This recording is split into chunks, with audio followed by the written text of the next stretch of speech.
푸틴이 전화할 때는 잘 끝해놓고 전화하고 나면 키우에 대포를 터뜨려 미사일을 쏜다. 뒤통수 나 맞는 계속 거죠. 뒤통수 맞고 있다. 네. 나 불쾌하다. 이걸 직접적으로 이렇게 표현을 했는데 왜 이런 제재 수단을 선택할 수밖에 없냐면 러시아가 생각 이상으로 상상 이상으로 전쟁 지속 능력이 굉장히 좋은 거예요. 예. 추가 제재를 할 때는 전원 창성이 필요한데 튀르기예라든지 인디아 또 중국이 동참할 이유가 없잖아요. 그렇죠. 우크라이나 전쟁도 길어지면서 EU 내의 어떤 균열이 진행될 수 있다고 생각을 합니다. 네, 실시간 재난안전정보방송 재난안전 119 안보토크 시간입니다. 한 주간 있었던 안보 이슈 전쟁기념사업회 백승주 회장과 이야기 나눠보겠습니다. 안녕하십니까? 예, 안녕하십니까? 자, 트럼프 미국 대통령이 러시아의 관세와 무기로 휴전 압박을 계속하고 있습니다.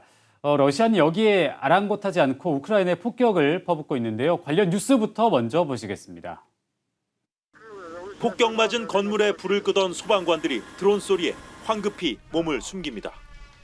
50일 안에 휴전 합의에 동의하지 않으면 혹독한 관세를 물 거란 트럼프 대통령의 압박에도 러시아는 아랑곳하지 않았습니다. 온종일 우크라이나 전역에 공습을 퍼부었고 미국엔 강한 우려를 표했습니다. Заявления президента США весьма серьезные. Что-то в них адресовано лично президенту Путину. Нам, безусловно, нужно время для анализа сказанного в Вашингтоне.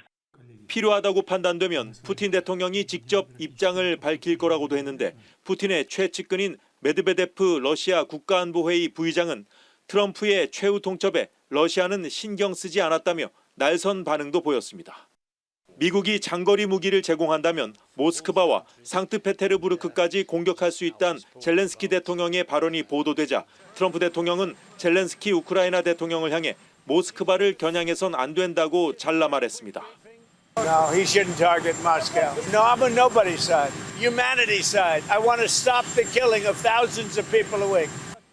트럼프 대통령은 러시아에 50일을 준 게 너무 길다는 지적에 대해 동의하지 않는다면서 이 기간 안에 휴전 합의가 이루어지지 않는다면 관세는 물론 다른 제재들도 시작될 거라고 러시아를 재차 압박했습니다.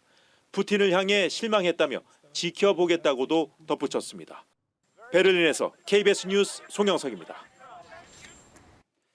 네, 앞서 뉴스에서도 나왔습니다만 미국으로부터 무기를 지원받기로 한 젤렌스키 우크라이나 대통령 모스크바를 공격하겠다고 했는데 트럼프 대통령은 좀 반대 의견을 표현을 했습니다. 어떤 의도가 있을까요?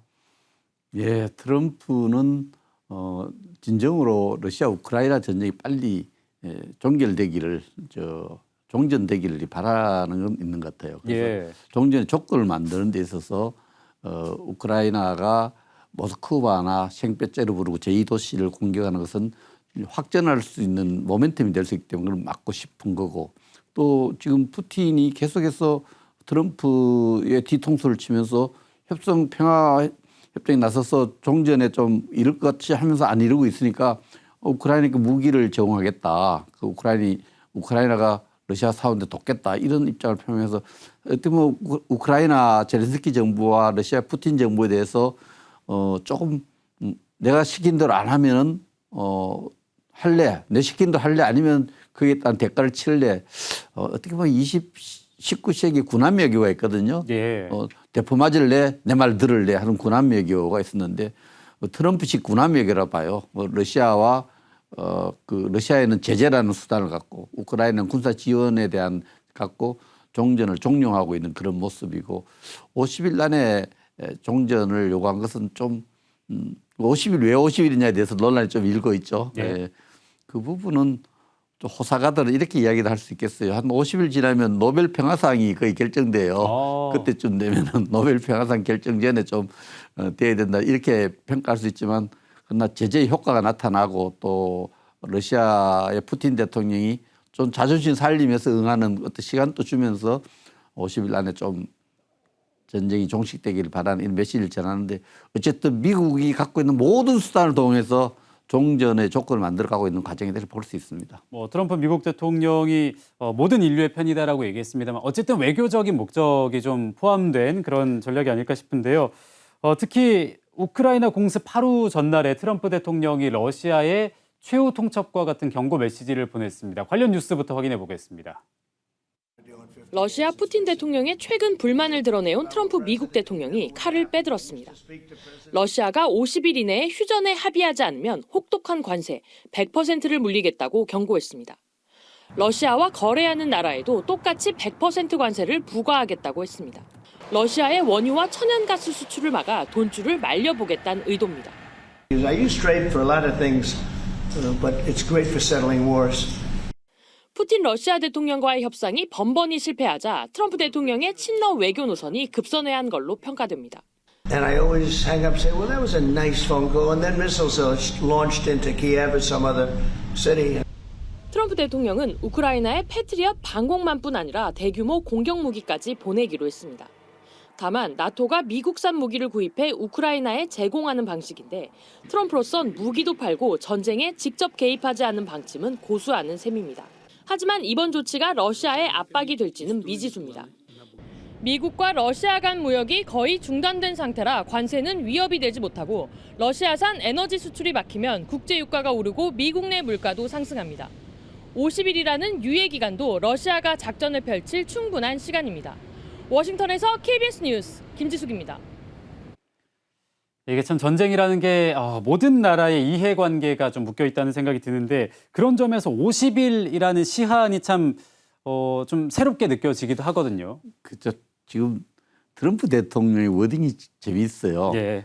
늘 매가 미국을 더 위대하게 미국 중심의 사고를 하다가 갑자기 인류를 위해서 전쟁을 만다. 난 우크라이나 편도 러시아 편도 아니다 이야기를 하고 조금 전에 우리 저 영상을 봐서는 푸틴이 전화할 때는 잘 끝해놓고 전화하고 나면 키우에 대포를 터뜨려 미사일을 쏜다. 뒤통수 나 맞는 계속 거죠. 뒤통수 맞고 있다. 네. 나 불쾌하다. 이걸 직접적으로 이렇게 표현을 했는데 어쨌든 그 지금 제재라는 수단밖에 없죠. 러시아를 직접 우크라이나 군사적으로 지원을 해서 군을 보내서 할 수는 없고 계속 제재를 하는 것은 왜 이런 제재 수단을 선택할 수밖에 없냐면 러시아가 생각 이상으로 상상 이상으로 미국의 전략가, 유럽의 전략가 제가 판단해도 전쟁 지속 능력이 굉장히 좋은 거예요. 예. 전쟁을 계속 지속할 수 있는 지속 능력은 뭐에서 나오냐? 재정사정이거든요.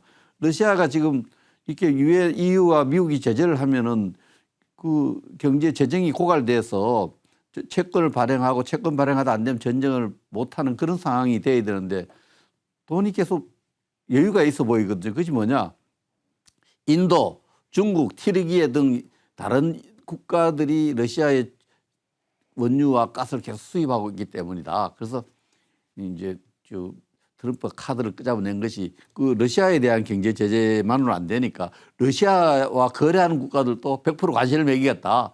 완전 폭탄급 제재를 수단을 내놨는데 여기에 따른 부작용을 러시아만 감당한 것이 아니라 미국의 소비자, 전 세계 소비자가 또 유가 인상이라는 걸 또 부담했기 때문에 진퇴양난이라는데 어쨌든 지금 칼을 하나 뽑았어요. 칼을 뽑았는데 이것이 러시아의 푸틴의 태도를 누그러뜨리는데 변화시키는데 게임 체인저가 될 것 같지는 않아요. 네. 메디에프 나와서 하잖아 별로 신경 쓰지 않는다 그러고 하는데 물론 뭐 약간의 여유 있는 모습 보이지만 그러나 제재를 하려면 이게 특히 튀르기예라든지 지금 인디아 또 중국이 이런 러시아 제재에 동참을 해야 되는데 지금 중국이 동참할 이유가 없잖아요. 그렇죠. 그래서 경제 제재 수단이 그렇게 빠른 시간 안에 효과를 낼 것 같지는 않지만 EU와 미국이 좀 더 단일한 목소리를 내서 러시아를 압박하는 것은 러시아의 태도를 좀 주춤하게 할 수 있는데 50일은 제가 생각해도 너무 긴 것 같아요. 네.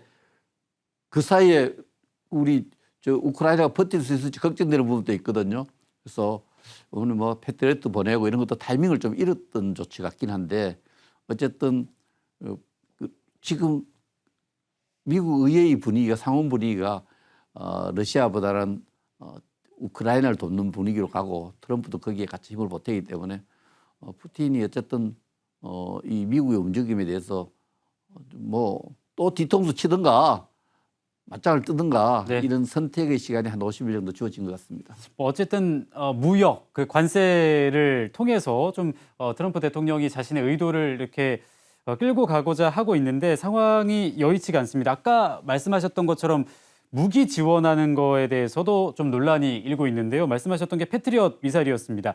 먼저 관련 뉴스를 확인하시고 다음 이야기 이어가도록 하겠습니다. 패트리엇 미사일은 우크라이나가 줄곧 미국에 요구해온 무기입니다.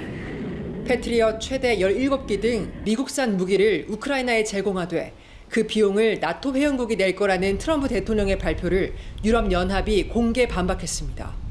미국의 무기 지원은 환영할 일이지만 미국도 책임을 분담하는 걸 보고 싶다고 밝혔습니다. 특히 미국의 생색내기 방식을 꼬집었습니다. If you promise to give the weapons but say that somebody else is going to pay for it, it's not really given by you. 미국산 패트리엇 시스템은 한 기당 10억 달러, 우리나라 돈으로 약 1조 4천억 원에 이릅니다. 무기값을 부담하게 된 유럽 입장에선 이 자금을 단기간에 마련해야 하는 상황에 놓인 겁니다. 독일과 덴마크, 네덜란드 등은 비용 분담에 참여하겠다고 했지만 체코가 불참 의사를 밝히는 등 유럽 내 반발도 잇따르고 있습니다. 이런 가운데 러시아에 대한 18번째 제재안 채택이 또다시 무산됐습니다. 회원국인 슬로바키아가 러시아산 가스 수입 중단이 자국 에너지 안보를 위협한다며 거부권을 행사한 겁니다. 한편 유럽연합은 미국의 관세 압박에 대한 2차 보복 관세 목록도 준비 중입니다. 항공기, 기계류와 함께 미국의 상징적인 품목인 버번 위스키까지 포함된 이 조치는 모두 116조 원 규모에 달합니다. 파리에서 KBS 뉴스 이화진입니다.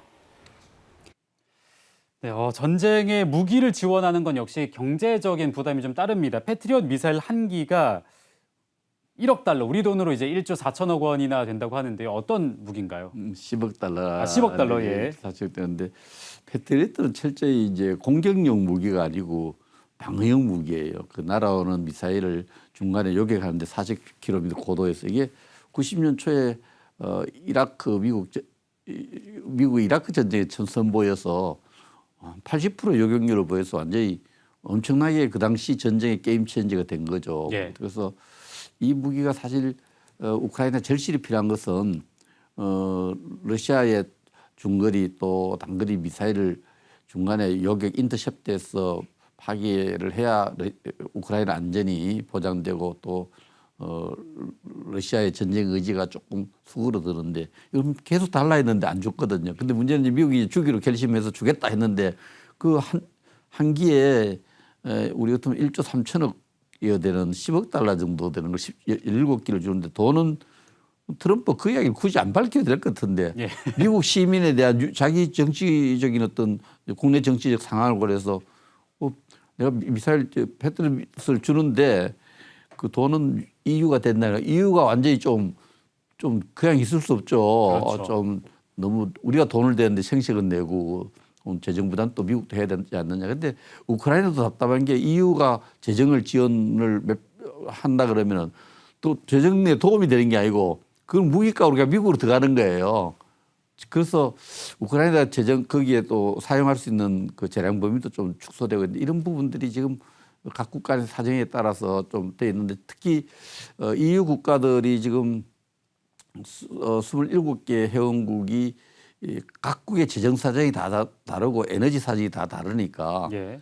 그 러시아에 대해서 추가 제재를 하자고 하니까 그게 만장일치가 돼 제재가 계란이 나오는데 슬로바키아가 반발하고 또 패트리엇 배사에 대한 비용 부담에는 체코가 반대를 하고 해서 이것도 좀 무너지고 있는 이런 부분들이 있는데 어쨌든 지금 우크라이나에 대한 지원에 있어서 거기 지원 정신에는 동의하지만 지원에 따른 군사적 부담, 재정적 부담에는 논란이 있을 수밖에 없고 이 논란이 계속 커질 겁니다. 그런 부분에서 전쟁이 지속될수록 이 부분은 우크라이나에게 불리한 요소가 되고 또 러시아는 이것을 좀 이용하는 거예요. 예. 슬로바키아 같은 경우에는 지금 최근 선거에서 러시아를 친한 사람이 대통령이 됐거든요.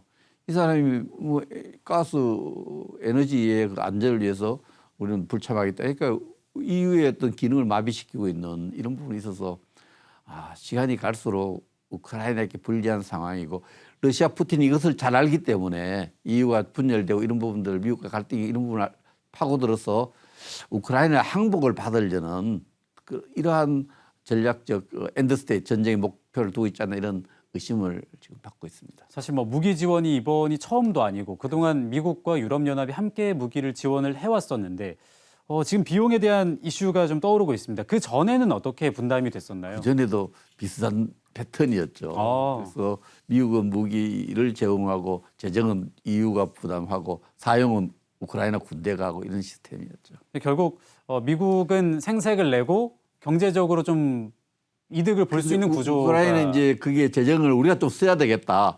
그럼 돈을 미국 무기를 안 써 자체 생산한 무기를 쓰겠다 해서 이 전쟁 중이지만 3년 동안에 후방에 드론이라든지 자체 생산 무기 공장을 많이 해서 가동하는데 그 돈 주면 우리가 무기를 생산해서 사용하겠다라고 이렇게 제안을 하고 있는데 독일에 제가 합참의장을 만났을 때 그렇고 몇몇 전략가들은 우크라이나의 어떤 방산 능력이 빠른 속도로 이렇게 증강되고 있는 특히 드론 생산 시설, 생산 능력, 운용 능력이 굉장히 발달하고 있습니다. 예. 그리고 이제 전쟁은 어쨌든 시간이 길어질수록 소모가 계속되는 건데 지금 피로감이 좀 느껴지는 것 같습니다. 슬로바키아나 체코는 이전과는 좀 다른 모습을 보여주고 있고요. 앞으로 추가적으로 좀 이탈할 가능성이 있는 나라가 없을까요? 지금 27개 EU에 추가 제재할 때는 전원 창성이 필요한데 그럴 가능성이 저는 EU 내의 어떤 균열이 진행될 수 있다고 생각을 합니다. 조금씩 시작이 되고 있다. 그렇죠. EU에서 특히 좀 강경한 국가들은 이전에 러시아의 지배를 받았던 러시아의 영향을 많이 받았던 나라들이 강경한데 지금 푸틴이 계속 그 나라에 대해서 엄포를 놓고 있거든요. 예. 폴란드와 대해서 폴란드라는 나라를 푸틴이 직접 언급하지만 나라를 이 지구의 이름을 없애겠다 이렇게 이야기를 하고 이런 나라들의 직접 위협을 받는 국가 또 직접 위협을 받지 않는 국가, 위협을 받지 않으면 재정을 많이 부담해야 되는 국가 이런 부분들이 시간이 갈수록 입장 차이가 있을 거예요. 우리 6.25 전쟁 때도 그런 그 유엔 참전국 간의 어떤 매일 똑같은 입장이 유지된 건 아니에요. 그렇죠. 우리가 1사 후퇴를 하고 중국군이 밀려올 때 많은 나라가 이탈하려고 했어요. 이제 더 싸우는 거는 힘들다. 중국과 싸우는 힘들다. 영국마저 이탈하려고 할 때 그 트루만이라는 지도자가 미국 대통령이 혼자로 싸우겠다 이렇게 해서 다시 단일 기호를 만들어 갔는데 이유도 우크라이나 전쟁이 또 길어지면서 자연스럽게 각국 간의 입장이 조금 차이가 나겠죠. 네. 차이가 나는데 이것을 미국이라든지 지금 그래도 프랑스와 독일 이런 큰 나라들이 중심을 잡고 우크라이나를 지원에 대한 결의를 다지고 특히 영국이 앞장서는 모습도 눈에 띕니다. 지금 사실 뭐 러우 전쟁입니다만 미국의 트럼프 대통령에 대한 이야기를 좀 많이 드릴 수밖에 없는 게 트럼프 대통령의 관세 정책 자체가 유럽에서도 조금 이제 비판의 목소리가 많이 나오고 있고 지금 전쟁과 엮여서 보복 관세다 이런 이야기도 들리고 있습니다. 조금 나오는 정도가 아니고요. EU에 대해서 우리가 25% 관세를 8월부터 적용하겠다고 수안을 트럼프가 우리 대통령께 보냈는데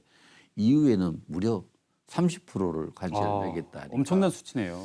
이 부분에서 EU 국가들의 어떤 개별 국가들의 어떤 반응 또 전체적인 EU의 반응 이런 부분들이 심각할 정도로 미국에 반발하고 있죠. EU도 그러면 미국에 대해서 보복하겠다, 보복 관세를 매기겠다 이런 입장이 굉장히 거론되고 있고 물론 지금 타협 기간이 협상 기간이 한 13일 정도 있는데 13일 정도 약간의 양측이 강대 강으로 나오고 있어요.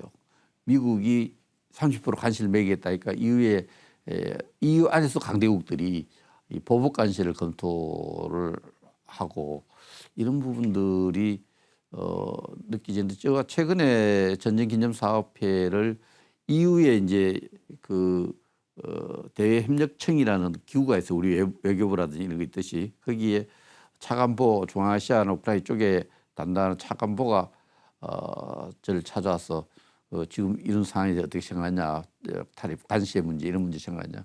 그 불만이 상상 이상으로 크고 내부 간에도 그 불만 정도 차이 있죠. 불만이 크기 때문에 트럼프로서는 이게 트럼프식 통상 정책인데 모든 나라는 트럼프 전략을 알아요. 겁줘서 미국이 유리하게 협상을 끌고 가려고 하는 것은 유럽도 여기에 대해서 강대강으로 나갈 가능성이 지금 그런 현상이 진행되고 있습니다. 서방 진영, 나토 진영을 와서는 굉장히 좋지 않은 모습이죠. 지금 전쟁에서는 함께 우크라이나를 지원하고 있습니다만 관세 문제에선 첨예하게 대립을 이어가고 있는 미국과 유럽연합입니다. 자, 이어서 북한 소식 하나 알아보겠습니다. 준비된 뉴스 하나 보시고 돌아와서 이야기 나눠보도록 하겠습니다. 김정은 위원장이 요트를 타고 준공식장으로 향합니다. 김 위원장 부녀 뒤로 정장 바지에 해외 고가 가방을 맨 리설주 여사도 뒤따릅니다. 지난해 신년 공연 이후 1년 반 만에 공개 행보입니다. 딸 주애가 외빈을 맞이하는 등 사실상 퍼스트레이디 역할을 하는 내내 한 발짝 뒤에서 조용히 자리를 지켰습니다. 2만 명이 묵을 수 있다는 원산갈마 관광지구는 김 위원장이 10여 년간 공들인 수건 사업입니다.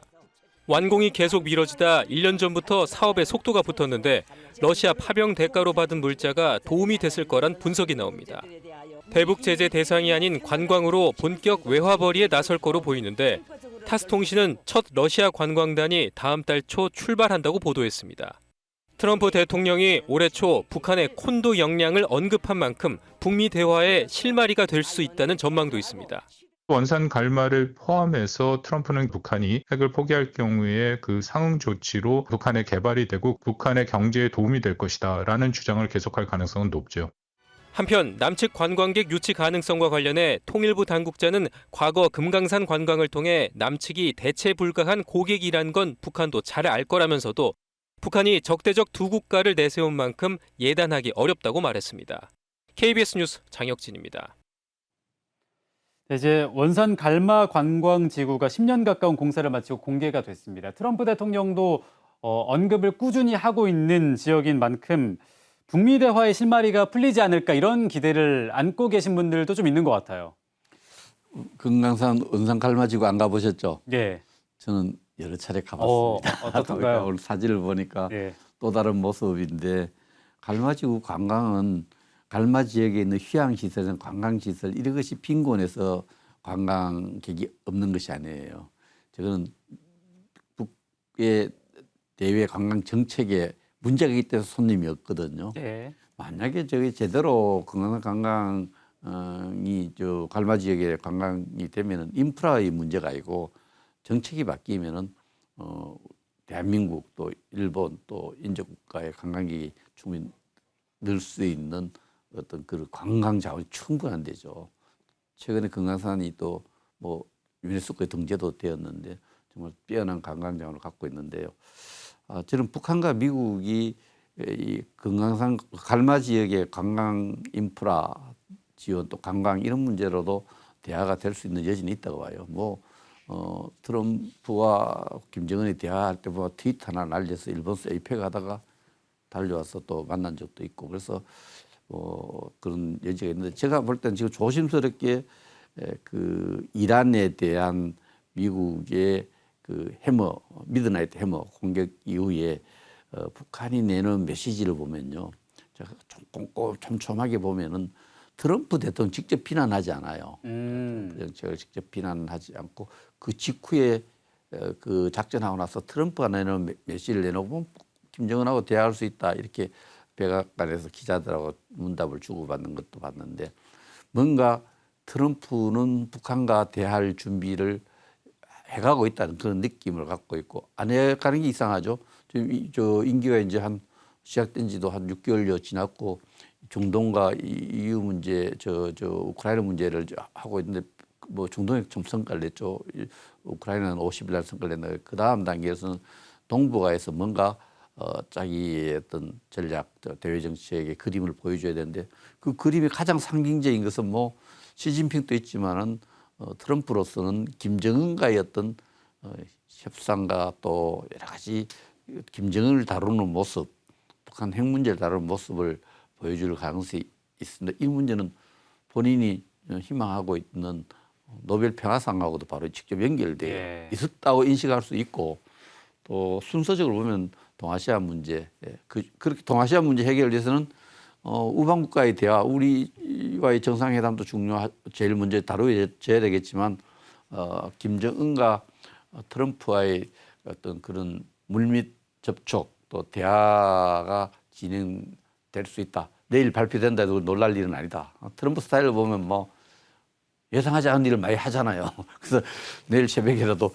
김정은하고 만나기로 했고 갈마단지 한번 구경 가기로 했다. 뭐 할 수 있어요. 자, 지금 뭐 화면에 이렇게 나오는 것처럼 관광 인프라는 이미 충분한 북한이기 때문에 정치적으로 풀어야 될 것들이 참 많을 것 같은데 북미 대화의 실마리가 좀 풀리기를 기대를 해보겠습니다. 자, 전쟁 기념 사업회 소식도 좀 알아보겠습니다. 최근 유럽 대외청의 미하엘 지베르트 러시아 중앙아시아 실장이 전쟁 기념 사업회를 방문했다고 들었습니다. 좀 어떤 이야기를 나누셨나요? 이분이 이제 EU의 대협력청의 중앙아시아 실장, 우리 같으면 차관급 공직자인데 와서 독일 출신이었어요. 같이 업무도 독일 출신이어서 와서 그 6.25 전쟁 중에 어떤 독일의 참전에 대한 얘기를 좀 나눴고, 의외로 최근 방문한 고위 인사 중에서 통일 문제를 거론한 얘기는 좀 오랜만에 들었어요. 그 예. 독일 통일 과정을 얘기하고 남북 통일이 되기를 바란다는 이런 통일에 대한 얘기를 좀 나누었습니다. 그래서 제가 질문은 지금 미드나잇 이후에 중동에 대한 유럽의 EU의 입장, 또 우크라이나 전쟁에 대한 EU 입장, 특히 트럼프의 관세 정책에 대한 EU 입장, 이런 부분 폭넓게 다뤘는데 아주 소상하게 얘기를 나눠주고 한국에 와서 우크라이나에 대한 EU의 정책을 충분히 설명하고 협력을 구했던 그런 방문이었던 것 같습니다. 네. 그리고 이제 전쟁 기념관에서 대한민국의 하나뿐인 위장무늬 팬텀 전투기 F-4D를 공개한다고 들었습니다. F-4D 어떤 기종인가요? 팬텀이란 기종 더글라스에서 만든 건데 59년에 생산을 시작해서 전체로 한 5,200대 가량 생산되는데 대한민국 주력 공군기였죠. 이게 우리가 처음에 16대 정도 69년에 도입해서 우리 주력 공군기로 들어갔다가 우리가 더 인상 깊은 이 팬텀기가 종류가 여러 가지 있어요. B, C, D, E 있는데 이게 이제 어느 정도 그 전투기가 새로운 전투 계속 나오니까 팬텀류의 팬텀 전투기가 미국도 이제 퇴역을 했고 우리가 보유하고 퇴역 전투기도 퇴역식, 사람도 은퇴식이지 않습니까? 그렇죠. 전투기도 은퇴식이 있더라고요. 그래서 제가 그 현장에 직접 갔었어요. 지난해 7월 6일에 이제 수원공항에서 은퇴식을 하고 그 은퇴식을 하고 남은 전투기를 어디에 보존할 것인가 했는데 그 중에 한 기를 제가 좀 달라고 했어요. 그래서 공군하고 국방부 협력을 해서 전쟁기념관은 하루에 거의 2만 명 정도씩 옵니다. 2만 명이 방문하는 그래서 거죠? 2만 명 오는 1년에 300만 명 이상 오니까 우리 국민성금으로 그때 5대를 산 적도 있고 많은 우리 70년대, 60년대, 80년대 우리 영공을 지켜주던 전투기 한 대 정도는 그대로 그 모습 그대로 우리 전쟁기념관에 전시했으면 좋겠다. 그래서 상당한 비용을 들여서 저희가 전시 작업을 완료해서 전시를 하고 있습니다. 그래서 추억이 있는 분들, 방위 성금을 낸 분들은 꼭 오시고요. 예. 방위 성금을 낸 가족이 있는 분도 꼭 오시고 우리 팬텀 보면서 국가를 한 번 더 생각하는, 우리 영공 방위를 한 번 더 생각하는 그런 전시가 되도록 하겠습니다. 이게 아까 말씀하셨던 것처럼 1969년에 도입이 됐는데 지금은 좀 낯선 단어죠. 방위 성금을 통해서 구매가 됐었잖아요. 그렇죠. 그때 이제 북한의 무장공비 사건도 좀 연관이 있었고요. 무장공비 사건이 나니까 우리가 여러 가지로 걱정이 많은데 상징적으로 우리 방위가 좀 튼튼한 것을 보여주기 위해서 미국이 다른 나라에 잘 안 넘겨주던, 잘 판매 안 하던 최첨단 팬텀 전투기를 대한민국에 16기를 팔았어요. 팔고 숫자가 부족하니까 국민들이 특히 월남이 또 패망하니까 예. 동남아가 공산화되는 것을 보고 국민들이 국방 안보에 대한 의지, 국민적 총의를 보여주기 위해서 초등학생부터 전 국민이 성금을 모아서 그 105대를 구입을 했던 우리 이 가난한 시절에 영공 방위를 위해서 국민의 총의를 모았던 그런 정성과 추억이 담긴 그냥 전투기가 쇳덩어리가 아니에요. 그래서 우리 국민들의 그런 국가에 대한 국가 방위에 대한 의지가 담겨 있는 거예요. 그렇죠. 그래서 그걸 제가 알고 꼭 우리 전쟁기념관에 전시를 해야 되겠다. 그래서 잘 지금 전시되어 있습니다. 우리 김재현 기자님 오셔서 한번 보세요. 꼭 가겠습니다. 한번 타보지는 못하겠다. 보세요. 자, F-4D가 전쟁 기념관에 이제 전시가 된다고 합니다. 국민의 방위 성금으로 만들어진 무기, 또 팬텀인 만큼 또 많이들 보시면 좋을 것 같습니다. 오늘 여기까지 이야기 듣도록 하겠습니다. 지금까지 전쟁기념사업회 백승주 회장과 이야기 나눠봤습니다. 고맙습니다. 예, 감사합니다.